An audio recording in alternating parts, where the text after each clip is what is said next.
सलीमुल हफीज साहब, आपको असदुद्दीन ओवैसी साहब ने दिल्ली प्रदेश का अपनी पार्टी का प्रदेश अध्यक्ष बनाया है। आप इस जिम्मेदारी को निभाने के लिए सबसे पहले कौन से 3 काम करेंगे?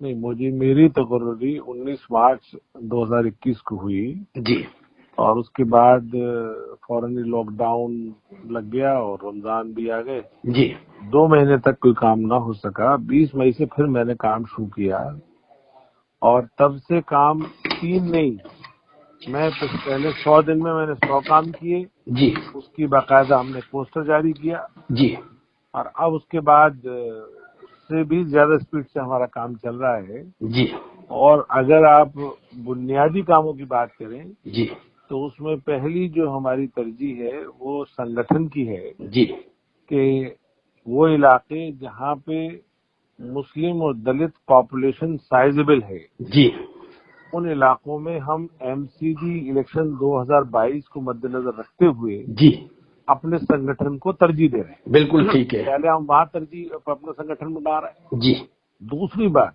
जी, ये दोनों तबके जिनको बीजेपी, कांग्रेस और आम आदमी पार्टी ने हाशिए पे डाल दिया है, जी, तो इन दोनों तबकात की जो आशाएं, इच्छाएं और इन इलाकों में जिन सहूलतों की कमी है, जी, उनको हमने स्टडी करके जी, उनको अपना मुद्दा बनाया है। जी, वो आखिर कौन कौन से इश्यूज हैं, उन इश्यूज पे हम जी, काम कर रहे हैं। जी, तीसरी बात,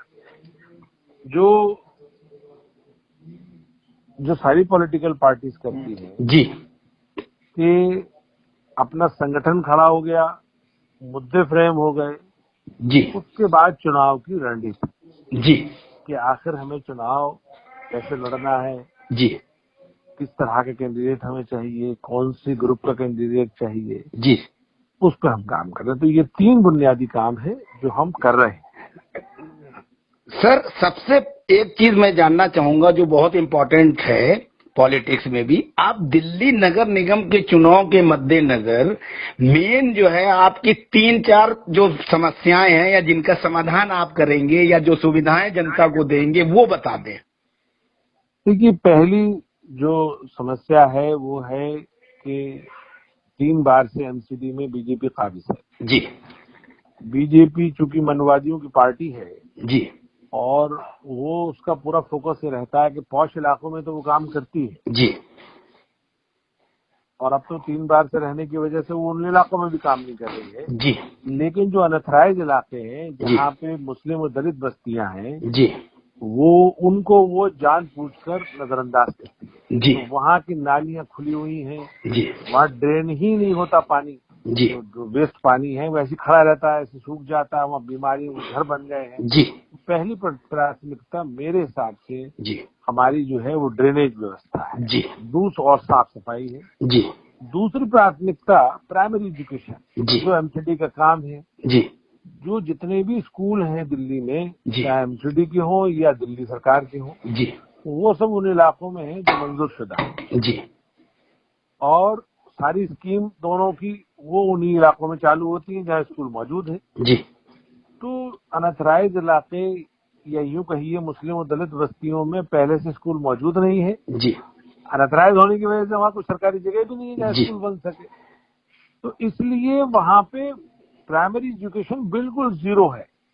यह है भी तो जहाँ 100 स्कूल होने चाहिए वहाँ 1 स्कूल है, 2 स्कूल है, तो वो बिल्कुल नगण्य है। जी, तो वहाँ हमने पहले दिल्ली सरकार को भी हमने वो प्रपोजल दिया था। जी, दिल्ली सरकार ने उस पर काम भी शुरू किया था। जी, हमने कहा था कि आप किराए की बिल्डिंग लेके प्राइमरी स्कूल बनाइए, जी। और 250 स्कूल का प्रपोजल दिया था। सर, यहीं पे दिल्ली सरकार अभी वर्तमान में नगर निगम के कर्मचारियों को तनख्वाह तो दे नहीं पा रही है, तो अब और बर्डन कैसे ले लेगी? केजरीवाल तो जो तनख्वाह नहीं देते हैं, बीजेपी का ये आरोप है। तो आप केजरीवाल जैसे मुख्यमंत्री जो कि कहते कुछ है करते कुछ है, उनसे कैसे तालमेल बिठाएंगे?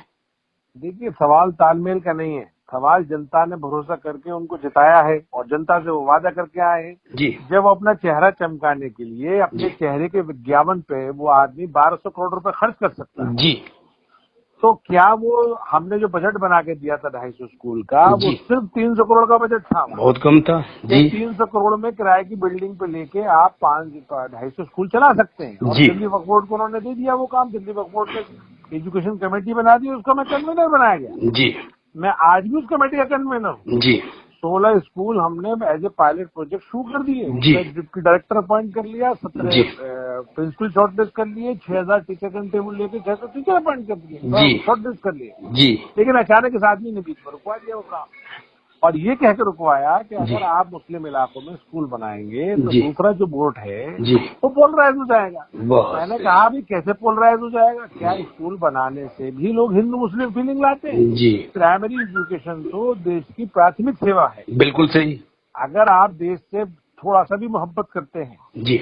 हल्की सी भी राष्ट्रभक्ति है, ये दिखावे की बीजेपी की तरह और आम आदमी पार्टी की तरह नहीं, जी।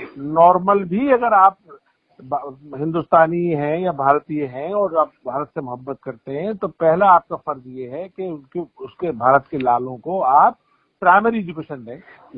Primary education right to education के थ्रू भी हमारा अधिकार है, जी। फंडामेंटल राइट है। जी। तो ये मुख्यमंत्री फंडामेंटल राइट देने को तैयार नहीं, और इसने उस प्रोजेक्ट को डंप कर दिया है। तो मैं जो आया हूँ सियासत में, तो मैं तो उसी प्रोजेक्ट की वजह से आया हूँ। अच्छा सर, एक चीज और बताइए, ये AIIM आपकी पार्टी जो है नगर निगम में कितनी सीटों पे लड़ेगी? देखिए, हमारी पार्टी का पूरा नाम है ऑल इंडिया मजलिस इत्तेहादुल मुस्लिमीन, जी। AIMIM। जी। ये उन सब सीटों में अपनी संभावना तलाश रही है जहाँ जहाँ पे मुस्लिम और दलित बहुल है। जी। ये तकरीबन 70 सीटें हैं ऐसी जी। जो ये अपने दम पे सब जीत लेंगे सीटें। जी। तो हम प्लान कर रहे हैं कि उन सीटों पर लड़ा जाए। आप किसी और राजनीतिक दल से जो आपकी भावनाओं को, आपकी विचारधारा को, आपकी पॉलिसी को सम्मान दे, तो 272 सीटें हैं, तो आप 70 पे लड़ेंगे, और लोगों को आप गठबंधन में शामिल करने की कोई योजना बना रहे हैं? देखिए, अभी गठबंधन की हमारी योजना नहीं है, लेकिन हमारे दरवाजे खुले हुए हैं। जी। जो लोग भी हमारी विचारधारा से जी। या हमारे जो मेन इश्यूज हैं कॉमन मिनिमम प्रोग्राम पे तैयार होंगे हमारे साथ काम करने के लिए, गठबंधन करने के लिए, तो हम तैयार हैं। अच्छा सर, एक सवाल और, आपके जो राष्ट्रीय अध्यक्ष हैं बैरिस्टर असदुद्दीन ओवैसी साहब, उनके ऊपर ये आरोप लगाते हैं राजनीतिक दल, मैं नहीं लगा रहा हूं, समाज में एक भ्रम पैदा होता है कि असदुद्दीन ओवैसी साहब भारतीय जनता पार्टी के लिए बैटिंग करते हैं, उनकी बी टीम है, इस पर आप क्या कहना चाहेंगे?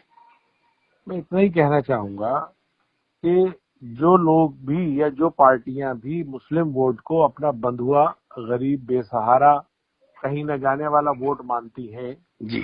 उनके यहाँ बेचैनी है जी। कि असदुद्दीन ओवैसी साहब आ गए, अब इनका वोट, हमारा मुस्लिम वोट इधर चला जाएगा, तो उनका क्या होगा? जी। तो जाहिर बात है वो अपनी घबराहट को और अपनी मतलब छटपटाहट को किस तरह से दर्शाते हैं कि इल्जाम लगाते हैं वो। अच्छा, आप पे ऊपर एक सवाल, आपसे एक सवाल कि आपने कहा कि दलित और मुस्लिम बहुल सीटों पर आप कंसंट्रेट कर रहे हैं, बिल्कुल सही है, ये एक राजनीतिक स्ट्रेटेजी होती है कि जहां वोट है, अपना जहां ताकत है, उसको ही पोलराइज किया जाए। लेकिन क्या इससे ये मैसेज नहीं जाएगा कि असदुद्दीन ओवैसी साहब की पार्टी सिर्फ दलित और मुस्लिमों की बात करती है और कम्युनिटी के दरकिनार करके चलती है, या उसकी तरफ कोई ध्यान नहीं देती है? नहीं, वजह यह है कि ये तीनों पार्टियों की मानसिकता मनवादी है, चाहे कांग्रेस हो, चाहे बीजेपी हो, जी, चाहे आपका आम आदमी पार्टी हो। जी। ये अपने लोगों को तो फायदा पहुंचा रहे हैं जी। और खूब पहुंचा रहे हैं। जी। लेकिन इन्होंने दो तबकों के वोट पूरी झोली भर के लेते हैं और उनको देखते नहीं। जी। तो सवाल ये है कि हमारा बेस वोट ये दो ग्रुप है, जी। बेस। जी। बाकी हम हर दबे कुचले गरीब वर्ग की आवाज बनने की कोशिश कर रहे हैं। सब लोग हमें सपोर्ट कर रहे हैं। हम देखेंगे, आप हम चुनाव में लड़ाएंगे भी उन लोगों को। जी। लेकिन सवाल अब ऐसा है कि जिसको बिल्कुल छोड़ दिया है इन लोगों ने, जी। और वो वैक्यूम बन गया है, वहाँ लीडरशिप का वैक्यूम है, पॉलिटिकल वैक्यूम है। जी। जी। तो उस वैक्यूम को फिल करना है, और हम ये बाकायदा अलग ऐलान कह रहे हैं ये बात जी। कि देखिए, जब आप नहीं उठाओगे उनकी आवाज, जी, तो हम उठाएंगे उनकी आवाज, बहुत हम उनकी आवाज बनेंगे। जी, ठीक। तो और रही बात जो आपने कहा कि साहब वो बी टीम वाली बात, तो बात जरा सवाल का जवाब अधूरा रह गया। जी, दे दीजिए पूरा। जब 3 बार से एमसीडी में बीजेपी खारिज है, जी, एमआईएम तो नहीं लड़ी, बिल्कुल सही। सातों लोकसभा पिछले 2 बार से लगातार जीत रही है। जी एमआईएम तो नहीं लड़ी और इतने मार्जिन से जीत रही है कि बीजेपी, आम आदमी पार्टी और कांग्रेस के दोनों भी वोट मिला दें आप, एकदम सही फैक्ट है। तब भी बीजेपी के ज्यादा वोट हैं। जी अब बिल्कुल। आइए विधानसभा पे, विधानसभा का जो खेल चल रहा है, देखिए बीजेपी तो जायज औलाद आरएसएस की जी और आम आदमी पार्टी नाजायज औलाद आरएसएस, बहुत सही। और उसकी वजह से आरएसएस ही जिताती है अपना अरविंद केजरीवाल, एकदम सही। और अपना सारा वोट ट्रांसफर करा देती है, जो कोर बढ़िया वोट है वो सब ट्रांसफर करा देती है आम आदमी पार्टी। जी बिल्कुल सही। यानी कांग्रेस को झुकाने के लिए आरएसएस ने प्लांट किया आम आदमी पार्टी को। यहीं पे एक सवाल, अगर कांग्रेस आपसे सब सहयोग करे, तालमेल करे ये नगर निगम चुनाव में, तो क्या आप कांग्रेस के साथ गठबंधन करेंगे? देखिए बात ये है कि 272 में हम 170 लड़ेंगे जी। और 202 सीट पे भी हमारे ये दोनों ग्रुप वोट है, दलित भी है मुस्लिम भी है, बहुत है। वो भी किसी न किसी को वोट देगा। जी अब हमारा इतना सा मामला है, गठबंधन हो या न हो जी उससे कोई फर्क नहीं पड़ता। जी। हमारा मामला ये है कि इन नाम नेहाज सेकुलर पार्टियों ने जी जो मुसलमान लफ्ज भी अपने जबान पे लाना बंद कर दिया है, जी इनके मसाइल तो छोड़िए, जी इनकी परेशानी हल करना तो बहुत दूर की बात है, ये परेशानी तक नहीं गिनाने को तैयार है। जी तो हमारा काम अब ये है कि हम इतना इन पे दबाव बनाएंगे कि जी। ये मुसलमानों की भी परेशानी का हल पेश करें। जी जब तक ये हल पेश नहीं करेंगे इनको 202 सीटों पे वोट नहीं मिलेगा। जी बिल्कुल। 70 सीटों पे हमें लड़ने नहीं देंगे, वो तो हम खुद होंगे वहाँ पे। जी जी बाकी सीटों पे इनकी मजबूरी होगी जी कि ये मुस्लिम कम्युनिटी के मसाइल की बात करें। जी अगर नहीं करेंगे तो हम उस वक्त देखेंगे कि हमें क्या करना है। जी गठबंधन हमें गठबंधन करना न करना तो जरूरी नहीं है, जितना जरूरी है इन कम्युनिटीज के मसाइल पे बात करना, एकदम सही। उनके हल पेश करना। जी अभी क्या हुआ है दिल्ली में, अगर आप जब से विधानसभा बनी है दिल्ली, जी शीला दीक्षित रही ज्यादातर टाइम, जी। अभी मुख्यमंत्री दूसरे वाले ये चल रहे हैं, बीजेपी तो 5-6 साल रही है सर। जी जी। आखिरकार दिल्ली का मुसलमान इतना पीछे क्यों चला गया? अच्छा सर, एक आखिरी सवाल, इसी मुसलमान आखिरी सवाल फिर खत्म करेंगे। आखिरी सवाल ये है कि ये सीजीओ कॉम्प्लेक्स में एक लाल मस्जिद है, उसको एकदम बुलडोज कर दिया गया है, छोटी सी जगह दी गई है। अमानतुल्लाह खान और इमरान हुसैन, कई तरह के जो है मुस्लिम विधायक यहाँ बनाए हैं केजरीवाल ने, और मुस्लिमों के बहुत बड़े पैरोकार बनते हैं। देश की राजधानी में जो है इस तरह से मस्जिद पे भारत सरकार के मंत्रालय ने कब्जा करके उस पर कंस्ट्रक्शन शुरू कर दिया, उस पर कोई आवाज उठाने वाला नहीं। इस तरह की 8 मस्जिदें और हैं जो आर्कियोलॉजिकल सर्वे ऑफ इंडिया ने अपने कब्जे में ले ली हैं, तो उस पे आपका क्या नजरिया है? देखिए, एक आप ये अपने दिमाग में से गलतफहमी निकाल दीजिए कि कांग्रेस के भी 5 मुस्लिम विधायक होते थे जी और आम आदमी पार्टी के भी 5 मुस्लिम विधायक हो रहे हैं जी ये मुस्लिम रहनुमा है। जी ये लोग अपनी पार्टी की पॉलिसी के पाबंद हैं। जी इनकी पार्टी जो चाहती है वो इनकी मजबूरी है। इनकी पार्टी इनको इस्तेमाल करती है आपको बेवकूफ बनाने, बिल्कुल आपको ठीक। ये एहसास कराने में कि देखिए आपके रहनुमा है, ये रहनुमा है ही नहीं, आपकी इनकी हिम्मत नहीं है। जी। वरना आप मुझे बताइए, हज हाउस जो 2008 में संग बुनियाद रखी शीला दीक्षित ने, जी। 5 साल उसके बाद मुख्यमंत्री रही जी उस जमाने में उसकी कॉस्ट 10-20 करोड़ रुपए रही होगी, जी क्यों नहीं बनाया उस लेडी ने? उसके बाद 8 साल से ये शख्स मुख्यमंत्री अरविंद केजरीवाल जी हर बार मनीष सिसोदिया एक फोटो जारी कर देते हैं कि हम एक बहुत ही भव्य हज हाउस बनाएंगे। जी इनको कौन सी मुसीबत आ गई अपने चेहरे चमकाने पे 1200 करोड़, और उसकी अब 94 करोड़ कीमत है, क्यों नहीं बना रहे? लास्ट में गुंडे वहां भिजवा के और उसके विरोध के नारे लगवा दिए। जी दूसरे नंबर पे मुल्ले काटे जाएंगे, जनता मंतर पे नारे लग गए। जी। तीसरे नंबर पे इस तरह की जो मसाजिद आपने कही, वहां पे बाकायदा सरकारी कंस्ट्रक्शन चल रहा है। चौथे नंबर पे विस्टा जो सेंट्रल विस्टा में जो 3 मस्जिद मिसमार हो रही है जी। एक मस्जिद तो हो सकता है बच जाए जो वाइस प्रेसिडेंट के घर में है, बाकी 2 नहीं बच रही हैं। जी इन सब पे मुख्यमंत्री के मुंह में दही जमा हुआ है। जी। और जरा सारे वो 2-3 कोरोना के मरीज मिल गए थे मरकज में, तो वो हर रोजाना प्रेस कॉन्फ्रेंस करता था जी, कि मरकज में इतने मरीज हैं। जी जब जरा सारे बच्चे कर रहे थे हमारे यहाँ प्रोटेस्ट जामिया में, तो उनके खिलाफ उसने यूएपीए की मंजूरी दे दी। जी। और उधर राबिया सैफी जी जो उसकी सिविल डिफेंस कर्मी थी, जी। उसका निर्मम हत्या हो जाती है रेप के बाद, उस पर जांच बिठाने को तैयार नहीं, तो जी। छोड़िए मिलने भी नहीं गया। जी। और जब लेता है वो ऐसे टाइम पे अपने जी। मुस्लिम विधायकों को भेज देता है कि साहब ये मुस्लिम नुमाइंदगी कर रहे हैं। अच्छा सर, एक इस चीज भ्रम से ये- इस भ्रम से हमें बाहर आना चाहिए। इन सर- नाम निहाद सेकुलर पार्टियों को सबक सिखाने का एक ही तरीका है, जी। अपनी जमात मजबूत करिए, अपनी लीडरशिप मजबूत करिए। जी। आप एक बात देखिए कि सिर्फ अकेले हुआ करते थे असदुद्दीन ओवैसी साहब पार्लियामेंट में, जी। कितनी आवाज उठाते थे, अब 2 हो गए माशाल्लाह। अब जी। 2 पे देखिए आपके सारे मसाइल पार्लियामेंट में उठते हैं। जी। क्या ये 5 विधायक क्या विधानसभा में आपके मसाइल उठाते हैं? नहीं। इनको टाइम तक नहीं देती इनकी जी। पार्टियां, जबकि बताइए 70 में से 62 MLA हैं। जी। इस भ्रम को हमें अपने दिमाग में से निकाल देना चाहिए कि ये मुस्लिम रहनुमा है, ये समझना चाहिए कि ये आम आदमी पार्टी के मुस्लिम विधायक है। जी। अब आप मैं ये कह रहा हूं सर कि जो मुसलमानों में एक भ्रम पैदा कर दिया है केजरीवाल ने, कुछ दाढ़ी वाले मौलानाओं के साथ फोटो खिंचा के मंच पे उनको बिठा के एक कंफ्यूजन क्रिएट किया है। खास तौर से उस कंफ्यूजन को जो है आपकी पार्टी कैसे दूर करेगी और मुस्लिम और दलित वोट जो है अपने फेवर में कैसे लाएगी? देखिए, मुस्लिम आवाम पूरे भारत की असदुद्दीन ओवैसी साहब को अपना लीडर मान चुकी है। जी। अब तो यह हमारी कोताही है कि हम उस तक नहीं पहुंच पा रहे हैं। हमारा संगठन अभी उतनी तेजी से नहीं फैल रहा है जितना फैलना चाहिए। जी। तो हमें लाने में सिर्फ हमारी अपनी कमजोरी है कि हम संगठन कितना बढ़ा पाते हैं। जी। दूसरी बात, जी। अरविंद केजरीवाल की पोल बिल्कुल खुल गई है। जी। अरविंद केजरीवाल से लोग इसलिए नाराज नहीं है कि उसने जो वादे करे और वो वादे नहीं निभाए। जी।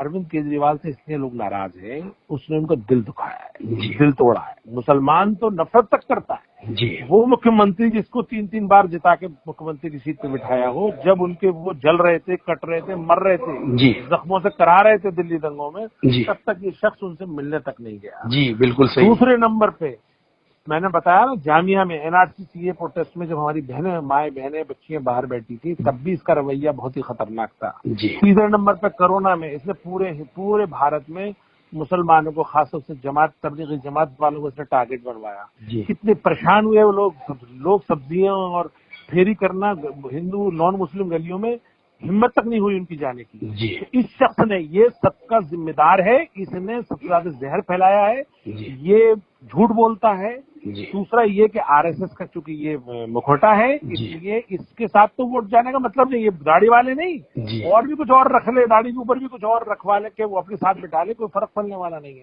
मुस्लिम इसको अब वोट देने वाला नहीं है दिल्ली का।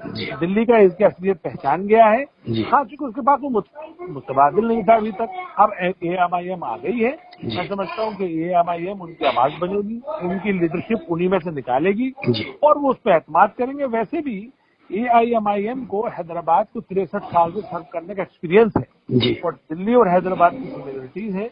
जिस तरह से दिल्ली, हैदराबाद में पुराना हैदराबाद है, नया हैदराबाद है, स्लम हैदराबाद है, ऐसी दिल्ली में पुराना, नया और स्लम दिल्ली है। जी। तो वहाँ जिस तरह से हम खिदमत कर रहे हैं, इंशाअल्लाह वही पैटर्न हम यहाँ जारी लागू करेंगे। और जिस तरह से वहाँ हम 250 स्कूल किराए की बिल्डिंगों पर लेके पूरे तेलंगाना में चला रहे हैं, जी। इसी तरीके से हम यहाँ चलाएं। शुक्रिया। बहुत शुक्रिया आपका।